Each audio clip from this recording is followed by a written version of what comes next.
दोस्तों आज हम लोग जानेंगे मैथ में प्रायिकता के बारे में। प्रायिकता को हम लोग इंग्लिश में प्रोबेबिलिटी कहते हैं, जिसका मतलब होता है संभावना। जैसे हम कोई कार्य करते हैं तो कहते हैं कि लगता है ये कार्य सफल होने की संभावना है, या फिर ये कार्य जो है हमारा काम है वो असफल होने की संभावना है। इसे ही हम क्या कहते हैं, प्रायिकता कहते हैं। इसमें हम जानेंगे पासे के बारे में। एक पासे को हम देखते हैं तो इसमें 6 फलक होते हैं और सभी फलकों पर क्या होती हैं, संख्याएं अंकित होती हैं और इसमें बिंदु भी अंकित होते हैं।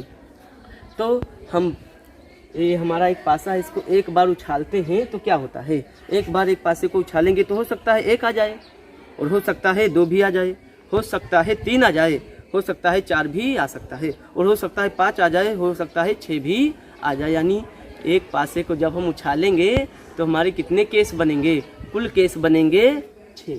कुल केस बनेंगे हमारे 6।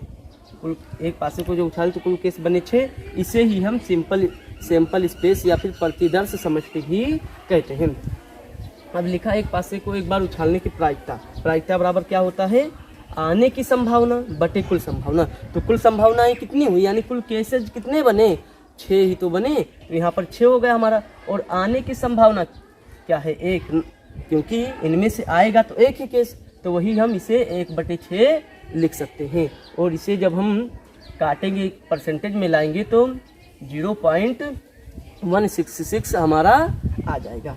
अब एक पासे की हम बात कर ले। अब हम 2 पासे को अगर एक साथ उछालते हैं, 2 पासे को अगर एक साथ उछालते हैं तो क्या होगा, कितने केसेस बनेंगे हमारे। हो सकता है कि पहली बार में 1 आ जाए, दूसरी बार में भी 1, पहले में 1, दूसरे में 2, पहले में 3, पहले में 1, दूसरे में 3, पहले में 1, दूसरे में 4, पहले में 1, दूसरे में 5, और पहले में 1, दूसरे में 6। यानी 1 के साथ 6 कंडीशन बनेंगे।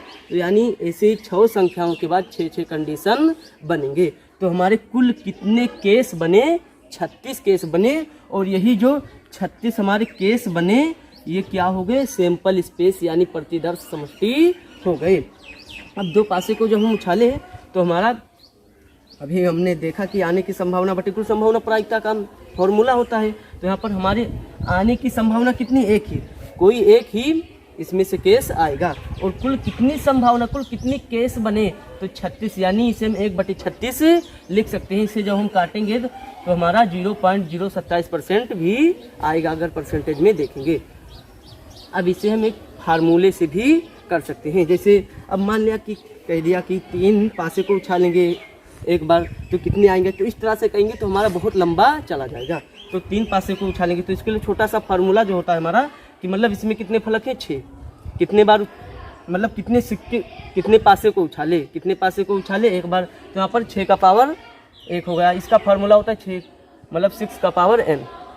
तो यहाँ पर क्या हो, एक पासे को एक बार उछाले तो यहाँ पर 6 का पावर 1 आ गया, तो 6 आ गया हमारा। अब 2 पासे को एक बार उछाले, 2 पासे को एक बार उछाले तो 2 पासे को उछाले ना यहाँ पर, तो क्या हुआ, 6 का पावर 2 होगा। यानी 6 का पावर 2 करेंगे तो हमारा कितना आ जाएगा, 6×36। यानी जब 2 पासे को एक बार उछाले तो हमारे कितने केसेस बनेंगे, 36 केस बनेंगे। अब 3 पासे को जब हम उछालेंगे एक बार तो क्या होगा, 3 पासे को उछाले यहाँ पर तो यहाँ पर 6 का पावर 3 होगा, यानी 6 का पावर 3 होगा। तो 6×6 बराबर हमारे कितने होंगे, 2 से 216 होंगे। यानी हम कह सकते हैं जब हम 3 पासे को एक बार उछालेंगे तो कुल केस 216 बनेंगे। और इसे ही हम सैंपल स्पेस या फिर प्रतिदर्श समष्टि कहते हैं। धन्यवाद।